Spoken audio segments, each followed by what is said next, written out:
On today's episode of Hungry for Wisdom, Jesus spoke 3 languages. What's your excuse? An interview that nobody cares about, but was awfully fun for me. And en episodio panenta ena. Sonamos eto! Which is Greek for, it's episode 51. Turn it up!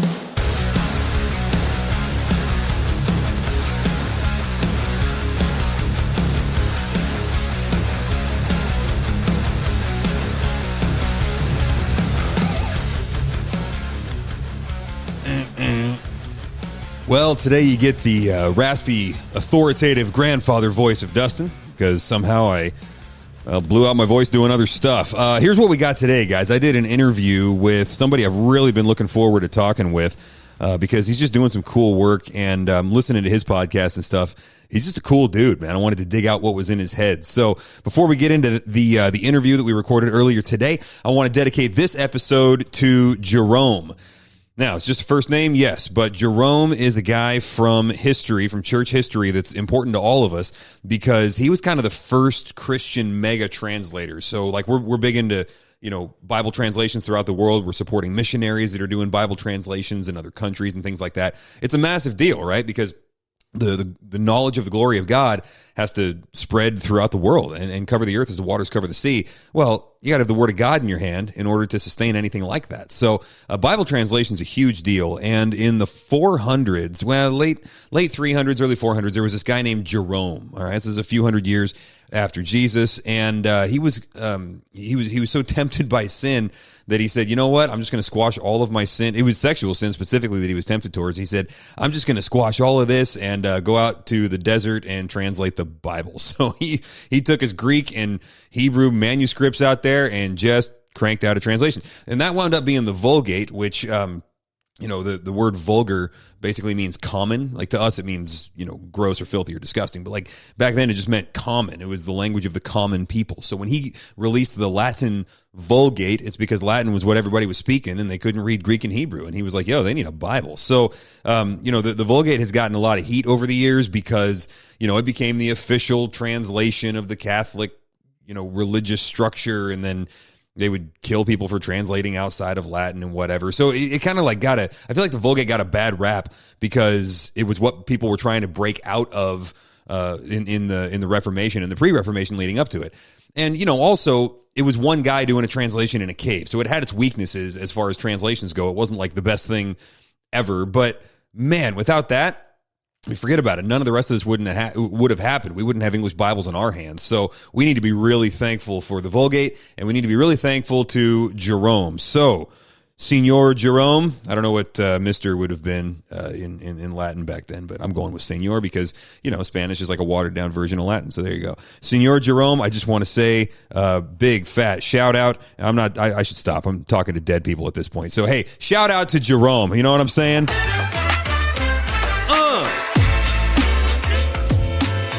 All right, let's get into this, guys. So we've got an interview with my man, Kevin Grasso. Grasso, I think it is. I should have asked him how to pronounce his last name. I'm going to go with Grasso. Kevin Grasso of Biblingo. Now, he's the founder of Biblingo.org, and basically it's a way to learn biblical languages that doesn't involve going to a seminary classroom. So I found out about this, and I was like, okay, good. I'm glad somebody's doing that. And I suspect that it's probably not all that great yet because the first guy out of the gate usually makes all the mistakes and screws it all up for everybody else to come on and improve, right? So I signed up for it. You get 10 days for free. And then, I got some other projects I'm working on, so I couldn't really sustain the workload past that. But, I was looking at it. I was like, guys, this is really good. Like, this is good stuff. They got Greek and they got Hebrew. And so if you want to start dipping your toe into the waters of biblical languages, it's like, hey, guess what? You don't have to go the seminary route because that involves a lot of commitment and all kinds of stuff that you don't really know about until you're into it. And I get a lot of people that have asked me over the years, like, hey, I'd like to learn some Greek, or I'd like to learn some Hebrew, or I'd like to learn all of it and be the expert or whatever. Where do I start? And then it's just tough because it's such a commitment level to learn a language that you don't last a lot of times, and that's okay. I mean, sometimes people they think that they're going to invest at X and they're up for that level of sacrifice, but then when they find out the investment and sacrifice is Y, they're like, I didn't sign up for that, and they probably shouldn't continue, and that's okay, right? It wouldn't be worth it to them. But this is a much more user friendly. Like I don't want to say instant success because in in language learning, there's no such thing as instant success, but it does set you up really well for the busy person with day-to-day life who really does want to learn, how to read their Hebrew Old Testament or their Greek New Testament. So anyway, I got the founder and the creator, the content guy, got him on the horn and said, hey man, let's talk languages. So that's why I cracked that joke at the beginning about how I'm doing an interview that nobody cares about except for me. And I had a blast because I'm a language nerd and we just got to talk languages. And we made sure not to keep it too technical and things like that. But I'll tell you guys what, of course I enjoy just kicking around languages with a guy that's way smarter than me and more educated than me. I mean, his PhD is in this stuff and whatever. He corrected me on a few things. He said, hey, let me push back on that. And he shaped my thinking on some stuff. So I learned a lot in this. But also, we had this conversation in order to make disciples. We want people to be equipped to handle the Bible that's in their lap and the one that's a translation of, and to not be scared of these issues and think, languages, that's just for those guys over there. It's like, no, this matters. So I think we ended up having a conversation here that wasn't too in the clouds and is applicable to everybody. So if you want to, if you want to nerd out a little bit, then the next hour is your time to do that. This is not something that's going to change your life most likely, unless God does something really surprising through this conversation. But it's just maybe an exposure to some of you guys for some of you guys to this whole side of Bible study. So I hope it's interesting to you. I hope it's informative, and I hope it builds your confidence in the text of Scripture that you hold in your hands. So without any further ado, let's get into it. Kevin, I'm so happy to have you with us because you're doing some stuff that I think is needed to get done for a long time. So let me just start by saying thanks for all the work you're putting in here. Yeah, thanks for having me on, and looking forward to talking with you about Biblingo.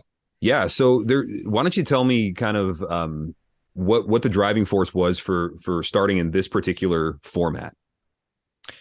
Yeah, that's a good question. So honestly, this started back in 2014, 2015. I was a master's student at SIL school, the Wycliffe in Texas.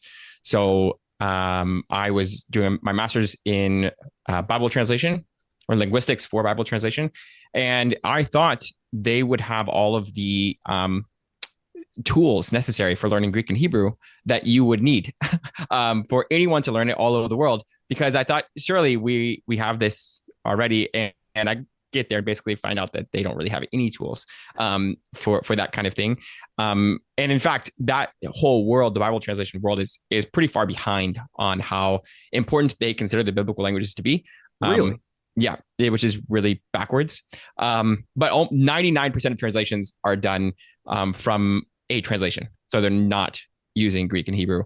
So they are basically, the way it normally works is you have, as an example, I was actually involved shortly in a translation project in Mexico, and they were translating from Spanish to an Aztec language called Nahuatl.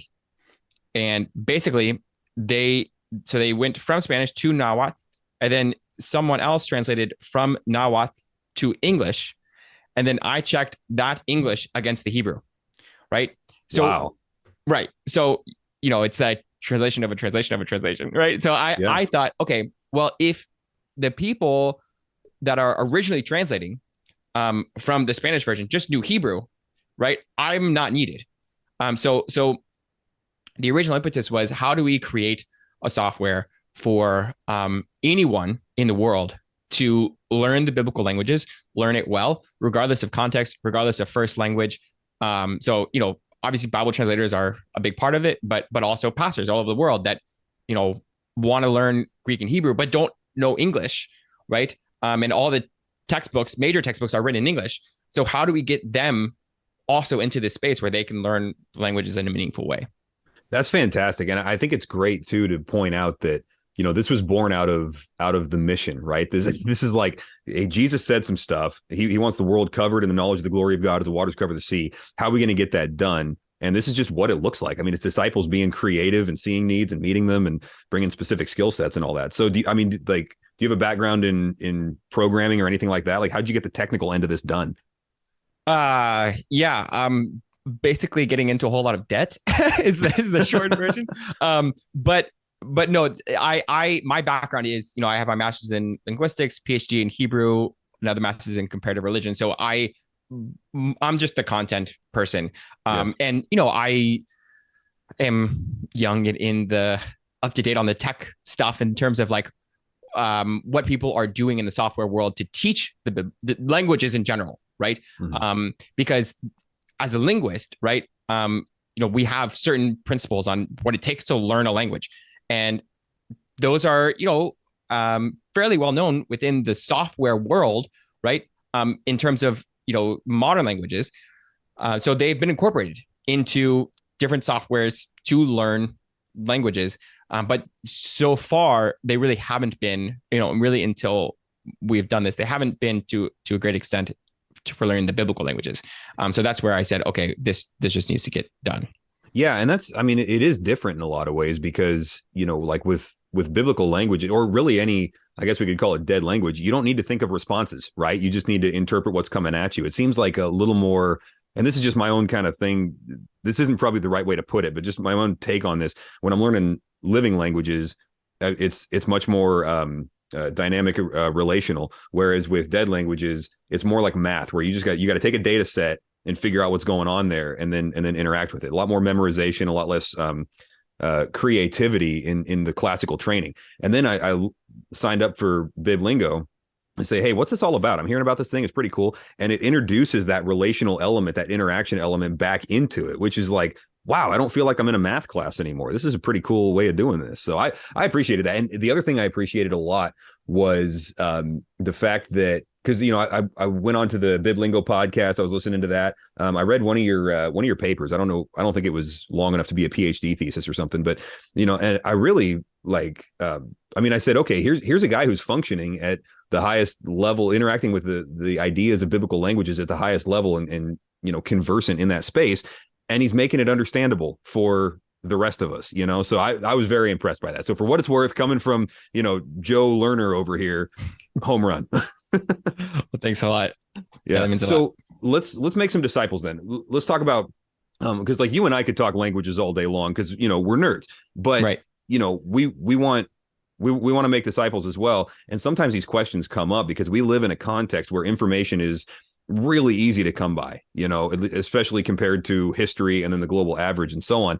So people start thinking, maybe I should learn a little bit of Greek. Maybe I should learn a little bit of Hebrew.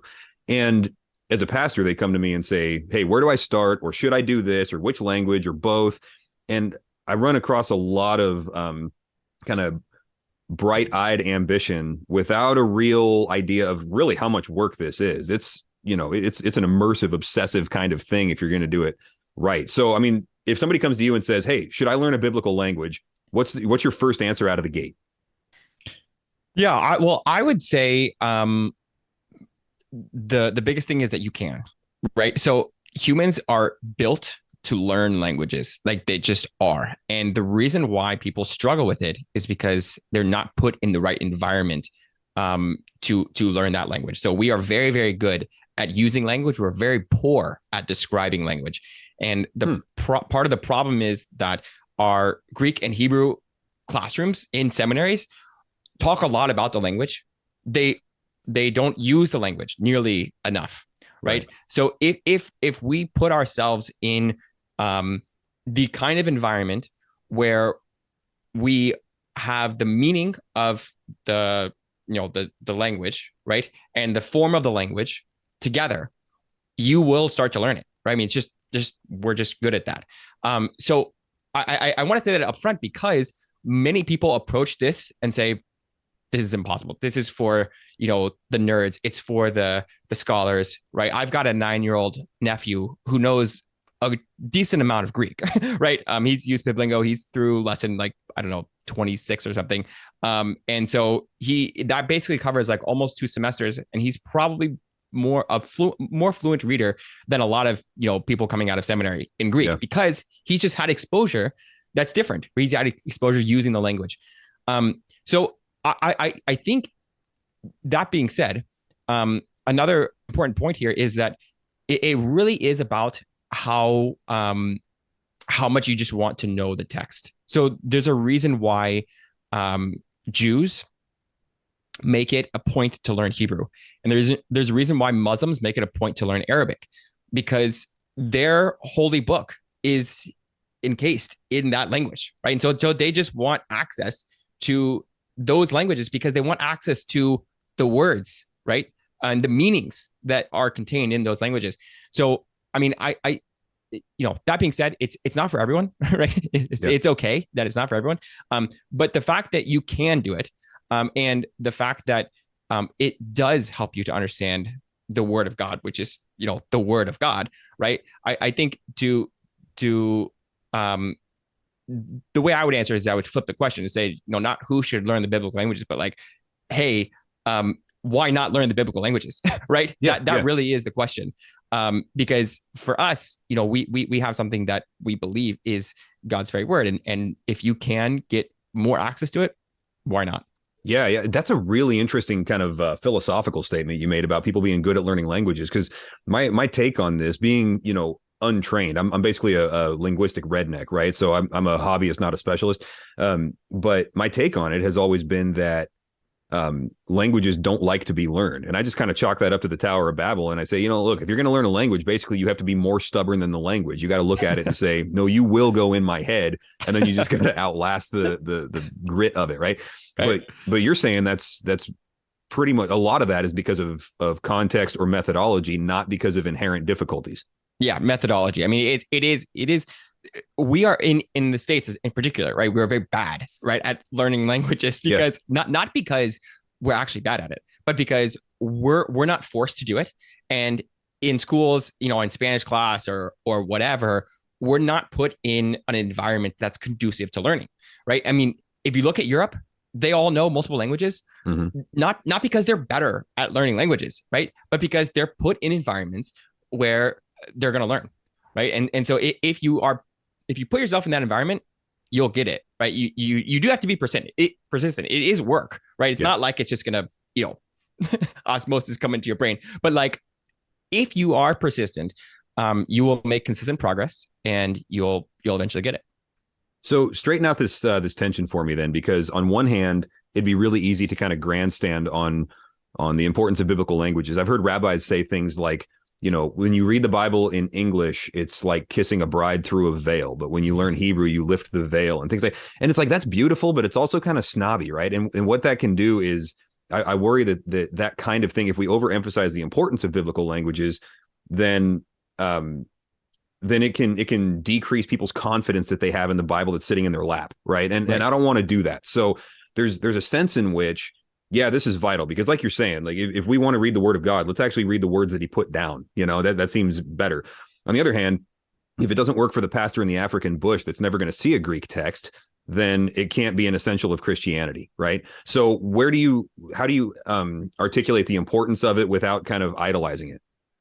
Yeah, that's a great question. I mean, I think Christianity is unique among, if you compare it to Judaism and Islam, in the sense that we have always been pushing to translate our text, right? So that actually is different, right? And that honestly is why less Christians are interested in learning Greek and Hebrew than Jews, Hebrew, and Muslims, Arabic. That being said, so our translations, by and large, right? I mean, you are going to get the main point, right? I mean, that being said, well, okay, you can be a poor reader of a good translation, right? So that's I just want to take a second and drop a mic on that phrase right there. That was beautiful. Yeah, go ahead. But it's true, like anyone can misunderstand the text, right? If you have a standard translation, right? I'm not going to say that some are not wrong on certain things. Like they're different, so they are necessarily wrong, right? The one is wrong on certain passages and whatever. But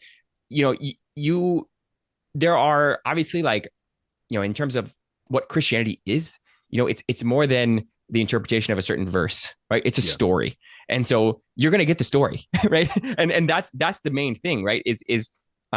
We are placing ourselves really in this story about God redeeming the world. And we are invited to be a part of that. So you can miss that, right? If you take any of your English translations. But you can also get it from any English translation, right? Yeah. Well, and yeah, that's a great point too. And I've had this conversation with people that feel like if there will be the guy that the kind of the quintessential guy that shows up in church and has a semester of Greek under his belt and then wants to argue with the pastor on every point because he's the guy now, right? And in kind of defending or protecting disciples against whatever clever error he's coming up with, I gotta say, look, knowing a little bit of Greek or even a lot of Greek and being fluent in Greek is no guard against heresy, because all of those early church controversies, these guys all had the original text, the original language in their hands, right? Arius was a Greek speaker, and yet, he was a heretic. So, Right. So it's not a total safeguard. So yeah, to reemphasize what you said, anybody can misunderstand a good translation. I think that's a great point. Now, if somebody is interested in learning one of the languages, and let's say they've got jobs, families, whatever, you only got time to learn one. All right, it's a lot of work.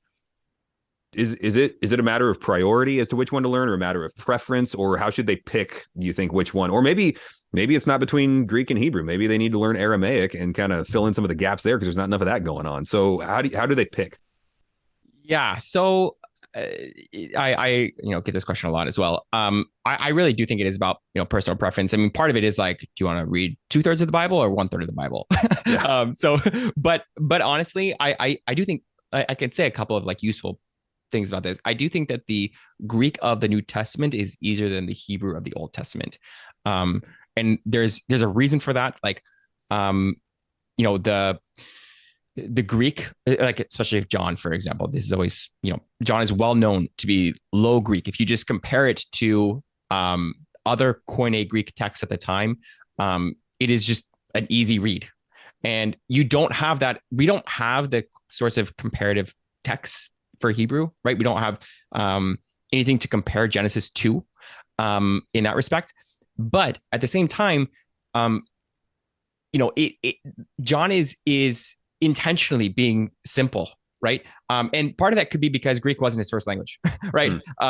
But his everything about the language is very simple.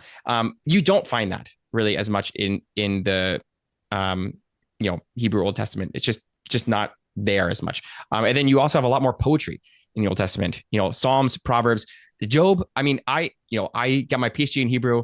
I lived in Israel for 5 years, and I had a professor who, got his, he lived in Israel, right? He was a Jew, right? He was my advisor. He got his PhD in Semitics from Harvard, and he said, no one understands Job. Don't use Job in your dissertation. No one understands Job. So there are, big gaps, right? And again, I'm sorry. I'm sorry about all of the, obviously the translations might seem clearer than the original text there. But the point is that if you want, the most kind of bang for your buck, you can put less time into Greek, and read more texts. So Okay. that's probably where I would start. And it's also an easier entry point, because there's more cognate words, and the alphabet's more similar. Yeah. It's left to right, those kinds of things as well. That's true. Greek is harder for me because I'm not good at lists. You know what I mean? Where like the way I feel about it, and again, this is not technically probably accurate, but just impressions is like, Greek is like, if you're good at math, you'll be good at Greek, because it's just like, here's the rules, here's the table, make this happen, and there's your set of options. Whereas Hebrew is a little more artistic. It's like, you say it like this, unless it sounds better like that. Then you just go ahead and say it like that. And one word has this semantic range of like, it's like a word picture exploration zone, and like that resonates more with me. It's just more the artistic side of things. Now, that doesn't necessarily mean I understand it better. It just means I enjoy engaging with it more. And so if maybe if the goal is to love your time in the word, well, then I should probably spend more time in Hebrew. But if the goal is to be an accurate exegete, which as a pastor, I better be, then I should probably beef up the Greek. So yeah, there's the entry point, I think, is probably the point that that you just made that's going to be most helpful for most people, right? You get moving quickly. All right, go start some Greek with Biblingo, by the way. Okay, so here's my question then on translations. This is more like translation theory and apologetics, I guess. Jesus and the apostles, when they were walking around, they weren't speaking Greek, right? They were speaking Aramaic. Now we guess, and correct me on this, but we guess that they probably knew Greek and interacted with it and stuff. It was sort of the trade language, the lingua franca. But these guys were probably speaking Aramaic, which is, if that's the case, that means that, to kind of take a side of an opponent of Christianity, we don't actually have any of the original words of Christ, except for, Eloi, Eloi, lama sabachthani, right? So should that bother us? I mean, we're translating, like every translation is a translation of a translation, right? Should that bother us in terms of confidence in the word of God? What do you think? Well, I guess, again, to kind of put you on the spot here, why do you think Jesus spoke Aramaic to everyone? Historically, my understanding is that, in the synagogues, the sermons were happening in Aramaic, which means that Luke 4, when he gets up and reads and then gives an explanation of the text, that's a probably a Hebrew reading with an Aramaic explanation or sermon or homily or whatever. And then you see all the Hebraisms that they're using back and forth with each other. I mean, you're reading them in Greek, but these are Hebrew sayings that they're using. So my understanding of that historically is that these are Aramaic conversations that are happening. Yeah. Yeah, I think the situation is quite complex. So, okay. In terms of like which language he was speaking at different times, I think a priori we should assume that he knew multiple languages, right? Because we are the anomaly, right? In the States, like we're just the anomaly. And looking at where he grew up, so just backing up, we have letters written in 130-ish BC, in the Bar Kokhba revolt, that are written in Hebrew, right? The Dead Sea Scrolls are in Hebrew and Aramaic and some Greek. So we have very strong evidence. We have inscriptions even in Latin in Jerusalem at that time. So we have very strong evidence that all three languages were in play. If you look at something like the Mishnah, which is, a collection of rabbinic sayings that was, brought together in 200 AD, it's all in Hebrew. So a lot of people in Israel actually assume that Jesus spoke Hebrew, particularly when he was teaching, because if you compare him to other rabbis, we have, the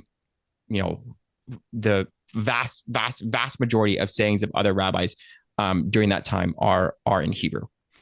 So I think that's one question is, what was he speaking when he was teaching, right? Mm-hmm. And then another question is, what was he speaking when he was interacting with someone? So we also have early evidence of Greek speaking Jews, right? So we in Acts, right, there's a group of Greek speaking Jews and a Hebrew or Aramaic speaking Jews, and so it seems like they are different enough to where they're not even like using the same language together. So like there's one group that's much better at Greek, right? And one group that's much better at the Semitic language. And so if you think about, okay, where would Jesus fit into that? He grew up very close to Sepphoris. If you're familiar with that, it's a large, very large city. It was the capital of the middle region of, in Galilee, and Nazareth is like a couple miles from it. During that time, it was a major site where a lot of building was taking place. I think it is very likely that he would have gone there to build, with Joseph. There is an amphitheater in that area. It's the only amphitheater there in that area. Jesus is also one of the only, I think he is the only person in the Bible to use the word hypocrite, which just means actor, right? Yeah. So he was familiar, right, with that space. So I personally think that he probably spoke all three languages, and he probably used them differently. So, for example, Nicodemus, I think like there's a decent shot that Jesus was speaking Greek there, because Nicodemus is a Greek name. Right. Nicodemus is a Sadducee, Pharisee, but he's living in Jerusalem at the time. And he easily could have been a part of the Greek speaking Jews. He has a Greek name. Why does he have a Greek name? Right. And in John 3, right, there's actually a wordplay with, someone being born again or from above with the Greek word anothen. Mm-hmm. And Nicodemus takes it as being born again, right? Okay, And so that must have been original in the conversation, not a translation of it. right. So well, it's so Calvin actually in his commentary he says, well, we know that Jesus was speaking Aramaic, so we know that it wouldn't have been ambiguous in the original, and therefore he meant being born again. I think that he was probably speaking Greek in that context, and anothen is being born of the Spirit, being born from above, right? Mm-hmm. Because that's what he's talking about in the context. You need to be born of the Spirit, right? And so Nicodemus misunderstands it, and he says, Nicodemus, you're a teacher. How do you not get this, right? And it's not. I'm not talking about being born again. I'm talking about being born of the Spirit, right? And so that's a place where I think it's more likely that Jesus was speaking Greek. But again, it's very hard to know. This would make sense too, because he's got Simon, who he renames as Cephas, Aramaic, and then calls him Petros, Greek, right? So he's interacting with all three there. Right. They know these languages, right? And so that's the thing. I mean, there's an Israeli scholar, Stephen Fosberg, not a Christian, but he wrote an article, which Semitic language did Jesus speak? Mm-hmm. Right. And he his conclusion is basically that he probably spoke Hebrew first, Aramaic second, and Greek third. And that's, Hebrew, Aramaic. Honestly, Hebrew and Aramaic, they're so close anyway. Yeah. I mean, they're like the same. I mean, they're not the same, but they're almost the same. But it's just a matter of how many noons you want to stick on the end of a word, right? Right. I mean, it's yeah. If you know one really well, it's very easy to switch the other. Mm-hmm. So I think that distinction doesn't even really matter that much. I mean, we have clear statements, right? Tale takumi, right? That's Aramaic. But you said Eloi lama sabachthani, Aramaic. But a lot of the sayings, right, have been argued to be in Hebrew. Kind of like if you do back translation, it makes sense sometimes to do that. So yeah, I think it's a question that is unanswerable with the data that we have, okay. Right? But I think it is highly likely that he was conversant in all three, and that he probably, just like anyone else, would have used the language that his audience demanded at the appropriate time. Which right? Paul did in Acts 26, right? He's in front of a bunch of Jews, and he's like, all right, I'm saying this in Hebrew. Exactly. That's how it works. For anyone that knows multiple languages, you switch to the language that you can be understood best in. Yeah. Right. And so it would not be, I mean, it would be the assumption that he would use different languages depending on the audience. Yeah. And then can you explain for people, because I think this is so liberating for them when they figure this out, but you'll say it better than I will. But as far as harmonization of the gospel goes, we'll see Jesus saying the same thing with different wording. And the question is okay, if these two records disagree with each other, which one did he actually say? Now, there are times where Jesus just says the same thing multiple different times in different contexts, right? But can you kind of explain how that works, as far as he might have been saying this, but it would be translated by Mark and Luke differently? How are we supposed to think about that in order to smooth out some of these apparent contradictions in the Gospels? Yeah. So I think part of the question is what are we okay with? I mean, I think people are, there are varying degrees of, differences that people are okay with seeing, like C.S. Lewis famously said that, the accounts of the resurrection are different enough to where I believe that they are eyewitnesses. Yeah. Right. So his point is that if they were all the same, then I just know that they copied each other. Yeah. Right. And it's not or just that they had the text in front of them and then they just copied it. Right. And if they're not the same, then it tells me that there is some, they were all independent eyewitnesses and they're trying to describe what happened. So I think at some level we should just be okay with that kind of thing and kind of see the humanness of the scriptures. There, it is God's word. It was also written by man, right? Mm-hmm. And that has to be taken into account, I think, more than we normally do. That being said, if Jesus was speaking Hebrew, especially in his teachings, then it would be very normal, right, to have two different people translate that differently into Greek, right? So if you see, slight differences, who knows, right? Maybe it might be a different translation into Greek. It might be two different times that Jesus said it very similarly. we have, you can sit down and read a gospel in, how many hours of the day, right? It covers 3 years of Jesus' life, right? We have so little of what actually happened. And again, that's not to say that like what we have is not valuable, and we have a lot more about Jesus than a lot of other ancient people. But still, right? Think about describing the last 3 years, right? In the amount of words that is devoted to a gospel, right? I mean, it's very short. And so it wouldn't be surprising that Jesus repeated himself, that he would repeat himself slightly differently in different times, right? For different audiences. And it wouldn't be surprising that, his disciples would have heard some of his words differently than each other. Yeah, right? And that's okay. The friction point there winds up being if we hold to the doctrine of verbal plenary inerrancy, right? Like every word that is in scripture is there by divine decree, essentially, then the question becomes very quickly, okay, what did Jesus actually say? Now, if somebody's recounting and I'm pushing a little bit just for the sake of argument to get you talking more about it, but sure. Like the idea of somebody being summarized and then those two records being written down a little bit differently doesn't bother us at all in any other context, except that we make the claim that this is 100% true in what it says. And so if you've got two different records that are different in any detail, that can cause a contradiction to us, right? So if we were talking about, a lecture of Aristotle or a lecture of Socrates that Plato wrote down and Aristotle wrote it down differently, we don't care, right? Right. But nobody's claiming verbal plenary inerrancy on that. So does that, if there was one thing said, let's say that Jesus spoke something in Greek, and we've got good evidence for that, and then it's recorded two different ways by two different gospel authors, how can we read that and take both accounts seriously and inerrantly?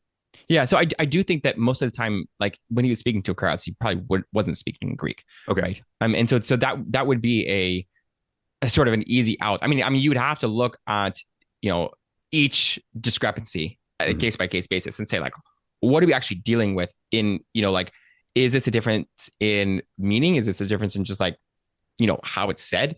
But I do think that when he was speaking to the crowd of 5,000, he's not speaking Greek, probably. He's speaking, Hebrew or Aramaic. Like I said, the rabbis that we have, that are in operation during that time, we have their sayings in Hebrew. So let's just say he's speaking Hebrew. Then how you would translate that into Greek is a matter of your translation philosophy, right? So it is, the question would be, do our words reflect, Jesus' Hebrew, right? I mean, yeah, these issues just get very tricky, and part of the problem is that we don't have the data, right? We don't have Jesus' words originally in Hebrew, right? So I think what like we are called to do, right, in these kinds of situations, is do our best to look carefully at the differences, genuinely see the differences and take them seriously, right? Because I think it's not enough to just brush them under the rug, right? I mean, you have to actually read the text carefully. That isn't upholding the text, right? So you have to read the text carefully, and then we just make our best estimated, guess at what Jesus was saying, right? When we compare the different versions, and most of all, we be obedient to what was actually said. Yeah. Right? Yeah. I mean, at the end of the day, these kinds of differences are interesting, but they usually don't make a difference in how we should live our lives. And that's something that's really important for people to hear, I think, is what we're talking about here, things around the fringes of a message. But like you said, Kevin, I mean, the Christianity is a story, and that narrative arc is unaffected by any of these issues at all. So, digging is a good thing, and that's what faithful Bible readers want to do. But just to clarify, none of this touches the core. None of this touches the core of who Christ is or what he's actually done. Right. That it's remarkable how consistent that is across multiple accounts. Right. And again, I do think that the issues are very complex. So you would have to look at it at a case by case basis and say, like, okay, what's going on in this particular case? There was that guy that he came out with the Passion Translation or something. Mm-hmm. You heard, and he said, I went back to the original Greek and Hebrew and Aramaic manuscripts, and guys like me are sitting there like, what Aramaic manuscript? What are you talking about? He's just making stuff up. There was a video that I watched where hold on, I'm going to grab this real quick. If somebody is watching the YouTube video of this, they can see it. So there's this little, it's an Aramaic English New Testament. You've probably seen this thing. And so it's got English in it, and then it's got, Aramaic text, but it's basically a translation from the English or the Greek into Aramaic, right? It's a guess. So it's not the Peshitta, or is it? No. The Peshitta is Syriac. This is just the New Testament. It's a guess. So or a retro translation. I don't know what you call that, but yeah. So there's a video of him putting together the Passion Translation, and he's using this, and I see them. I'm like, I have that book. Those aren't Aramaic manuscripts.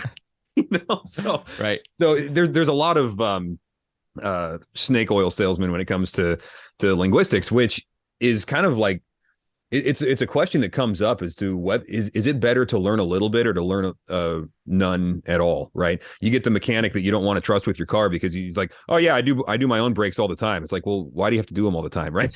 Yeah. So what do you think? I mean, if somebody's not, if they're probably not ready to dive in head first and really become a smooth reader, is it better for them to have some familiarity, or is that just dangerous? Yeah. So I think knowledge with humility is pretty much always power. So the key is the humility part, right? And what people don't get is what they don't know. So they start to learn a little bit and they think, I know so much, and they don't understand, like, you actually know very little, right? And so that's actually the attitude that we want to caution against. It's not the hunger for knowledge. I would say if you want to learn a little bit and that's all you can learn a little bit, right? But understand that you're learning a little bit, right? And so but I think that in order to be a like good, careful exegete, what is actually more important is to be careful about how language works. So it's the like you said, there are plenty of heretics that have known Greek and Hebrew, right? So our question is, if you know a little bit of Greek, right, it's not going to make or break your understanding of the text. But if you can approach language in a linguistically responsible way, it will help make you a better reader of anything, right? So I'm trying to think of a good example of this. One good example is how in biblical language studies, like tenses are often overplayed. So like in Greek, for example, people make a big deal about a certain tense, like a perfect. So this is like in English, like, I have eaten versus I ate, right? So like that is not a, I mean, again, I'm disagreeing with a lot of like mainstream Greek New Testament grammarians here. Right. But it's not true that the perfect is special. It's just not. Like it has a certain meaning, and that's fine. But it means very little, right? And it contributes something to our understanding. But again, what the error I often see is reading too much into the text, right? Well, we've seen this a lot where people stall out, and I've noticed a pattern without I have not seen a good sample size of this, but in limited capacity, I've seen a pattern where as soon as people find out about the subjunctive, they just stall out and say all of our translations are wrong because they don't nail the subjunctive in this passage. And it's like, dude, relax. Like maybe every Bible scholar that's ever put his hand on a translation knows something you don't know about the subjunctive.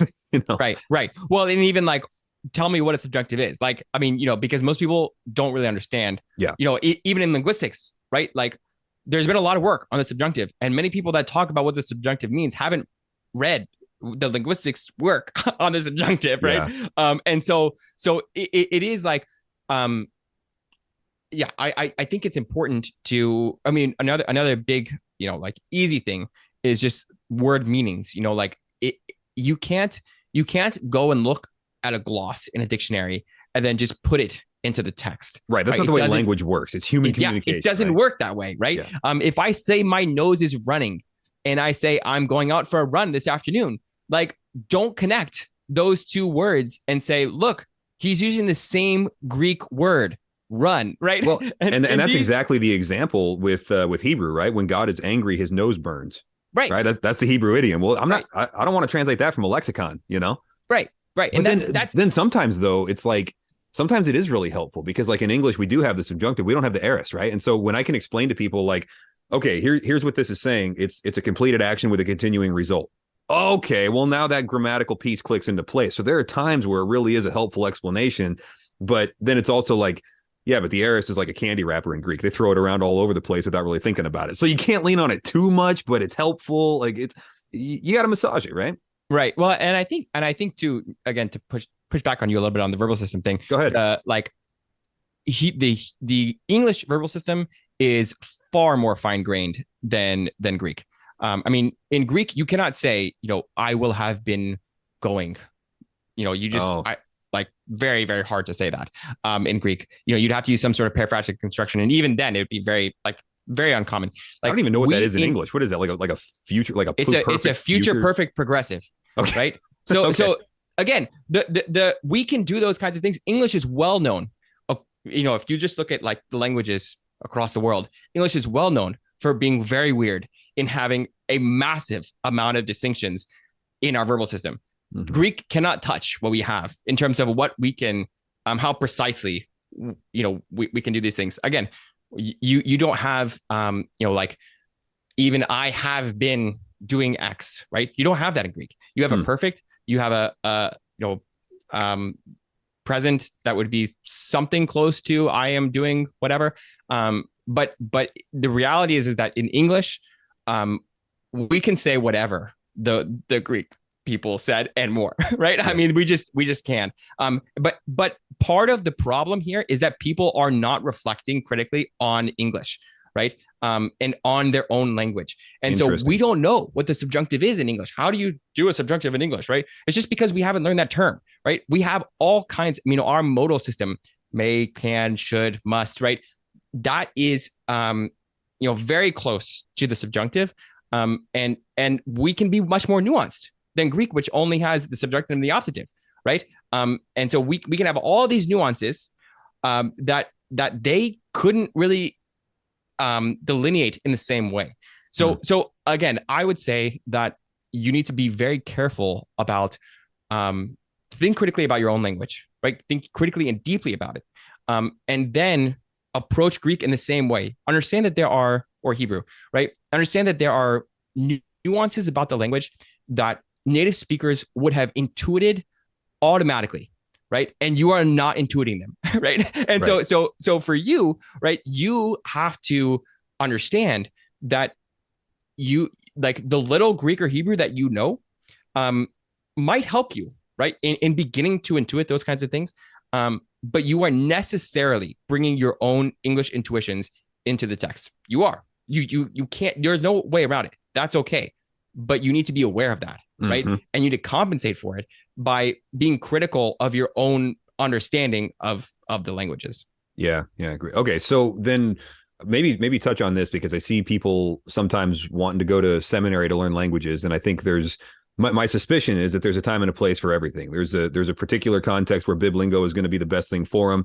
Maybe seminary's got its uses, even though it's not quite as let's say accessible or something like that. Not everybody can do it. And then maybe some people need both. I got a buddy who just jumped into a Greek program at a seminary, and they said, hey, Biblingo is a good option for you if you want to supplement this. And so I've seen one guy. I saw Rob Plummer with Daily Dose out of Southern, and he got this question about, like, well, why is there all this controversy between you guys and the Biblingo guys? He's like, what are you talking about? He says we got different approaches for different uses. So when might somebody consider seminary versus when might somebody consider just jumping on Biblingo and getting started now? When did Rob Plummer say that? He was on a podcast with some Australian guy or a guy from New Zealand that's a linguist, yes. A guy I don't know, and they were going over this whole thing about the best way to learn languages, and it. Everybody wants to make a controversy. Everything's got to be a gate these days. Now it's, language gate or something. I don't know. So it was just kind of, hey, why is there this rivalry and which one of you is right? And he kind of said, knock it off. Yeah. So, that's interesting. I actually, I was actually interviewed by Daryl Burling after that. The same guy, because I messaged him. I was like, hey, look, like, let's have a conversation about it, because, this is like, I mean, Daryl was kind of pushing against us, and Rob was kind of defending us in a lot Yeah. of ways. Yeah. And I was like, let's have a conversation, because honestly, this is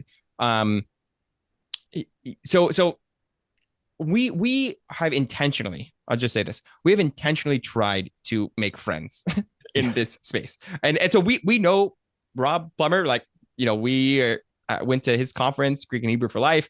We presented there. We had a booth there, right? And so I think that the traditional seminary approach, it can be complementary to what we're doing at Biblingo. But I think what people have to understand is that we are doing something different, right? It's Greek 101 for us is different than Greek 101 in a seminary class. Okay. And the biggest thing is that we are trying to get you to use the language as much as possible. If you think about how many texts you read in Greek, in seminary, right, where you knew 98% of the words, there are probably very few, if any, of those kinds of texts. So the research in second language acquisition says that in order for you to focus on the meaning of the text, you need to know 98% of the words. So that means that what people are doing at seminary is just something different, right? They're talking about the grammar. They're analyzing the text. That has its place. We want you to learn the language so that you can read it. You can read it like it's English, right? I mean, when I sit down and read the Greek and Hebrew Bible, I read it like it's a language, right? I'm not looking up every word. I'm reading it. I mean, I don't read it in English anymore. I just read it like it's a language, right? Yeah. So that's the feeling we're trying to produce in people. That's a different feeling than what seminaries are trying to produce. Well, yeah, and they need to teach you how to diagram. They need to teach you how to, how to parse this and that and whatever. So like that technical aspect. And in that interview, Rob Plummer brought up a really interesting point. He said, and I'm paraphrasing, but he said, look, the Biblingo guys are great. You need to understand, though, that every technical commentary you've ever consulted with a question was written by somebody that was trained in a seminary. So don't kick those guys out. Right. And so we, like, we have tried to incorporate that, that aspect. And in fact, we're taking active steps to do that. So one of the things we're doing is, we have these like intro grammar videos, right, where I'm explaining the grammar and all this stuff. Yeah, thanks. And then, but we're also coming out with a textbook, right, that we'll just give away for free, because for us, that's not our bread and butter. We think that in order to learn the language as a language, you have to use it. Right. And that means that reading about the language in a textbook has its place. It can be helpful. That's not how you're going to be able to read the Greek New Testament or Hebrew Old Testament fluently. Yeah. Right. And so that comes through reading. and there honestly is, like, surprisingly, you don't read that much Greek and Hebrew in seminary classes. Right. You should be spending half of your time, if you're wanting to read the Bible fluently in the original languages, you should be spending at least half of your time reading on your level, 98% comprehension, right? The problem is that's just not happening. And so for us, we're trying to build this environment where you can do that. And not just, we're trying to build an environment where anyone can do that, right? Yeah. And so like I said, my 9-year-old nephew, right, can learn Greek in this way. Yeah. He's not going to learn Greek in seminary. There's an old story. I think it was John Quincy Adams. I think it was Quincy.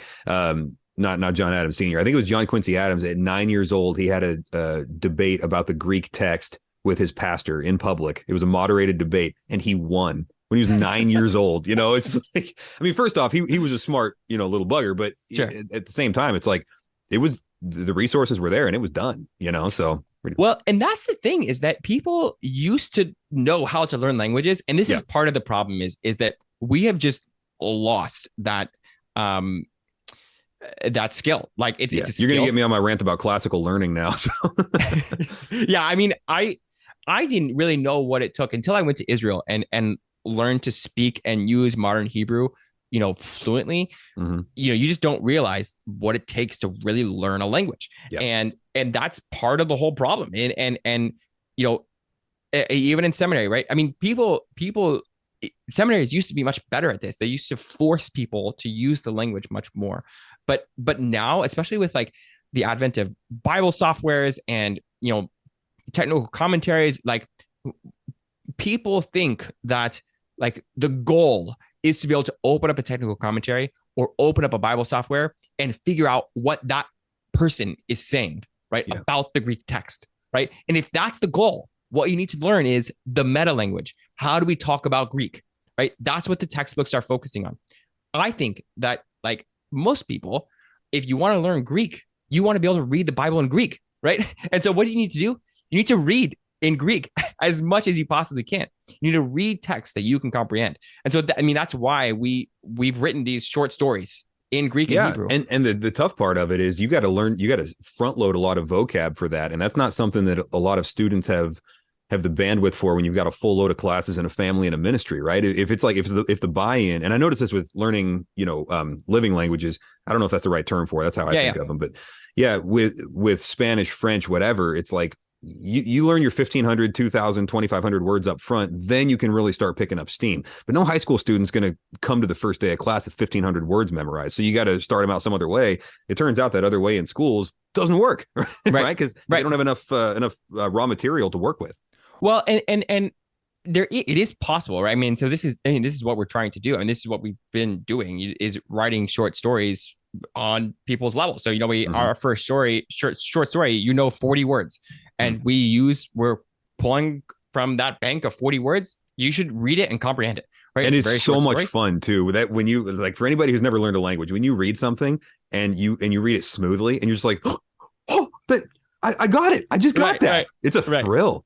Right. Yeah, no, for sure. It is. And it's kind of like, shocking almost sometimes, especially if you're doing it for the first time. You're like, I can't believe I just did that, right? Yeah, or if you hear somebody talk about it and they quote something in Hebrew and you're just like, and it takes you a second to realize you just understood every word of that, right? Without having to translate it. Yeah, right. Yeah, right. And that's where we're trying to get people to, and you can get there if you just put yourself in the right environment. Yeah. So just to kind of, I want to be respectful of your time because I know you got a lot going on, and I feel like I could talk about this all day, but I also have an audience to consider, and I could just wear them out at a certain point. But I really do appreciate all your time. One thing I want to be clear about with the listeners, though, is I did some rough math on, okay, if I do one exercise a day, roughly the Greek program would take me, I think, about 8 months or something like that. Am I doing my math right on that? What's a reasonable expectation? Yeah. So we in Hebrew, we have all 52 lessons out. So that is what we will have in Greek as well. So basically it's designed to be done, one full lesson a week. So each lesson is divided up into 4 sub lessons. So 1.1 to 1.4. So if you did each full lesson, 1.1 to 1.4 for a week, then you finish the whole thing in a year. You will have read, plenty of texts that are like simplified Bible stories and even, original texts of the Bible. By that time, you will know about 95% of the Gospel of John ish. So you are ready to sort of dive into that text and read it like a text. So that's the idea of just, taking one full lesson per week like that. You can do a sub lesson in depending on your background and whatever. And honestly, how well you want to do it. But you should be able to do it within 30 minutes. And so the idea is that you could put in, if you factor in review, let's say 2 to 3 hours a week. And by the end of the year, you should be able to read, the simpler parts of the Bible in the original languages without looking at a dictionary, right? And that's the key. Reading it, right? Not stopping every other word, but reading the text. Repetition is the mother of skill. Right, exactly. So the whole thing is consistency. If you are consistent, this is what we see, right? Like I said, my 9-year-old nephew can read John 1 and understand it because he's put in the time.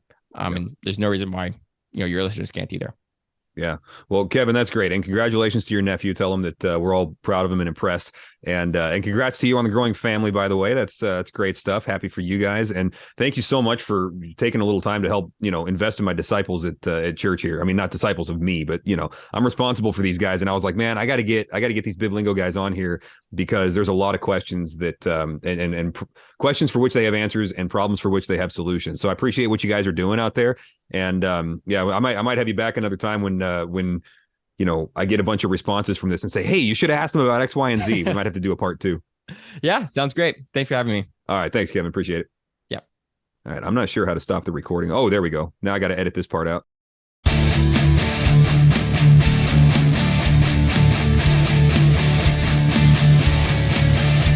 Hungry for Wisdom is a ministry of Grace and Truth Community in West Richland, Washington. You can find out more about us on our app, social media, or at graceandtruthcommunity.com. We love Him because He first loved us.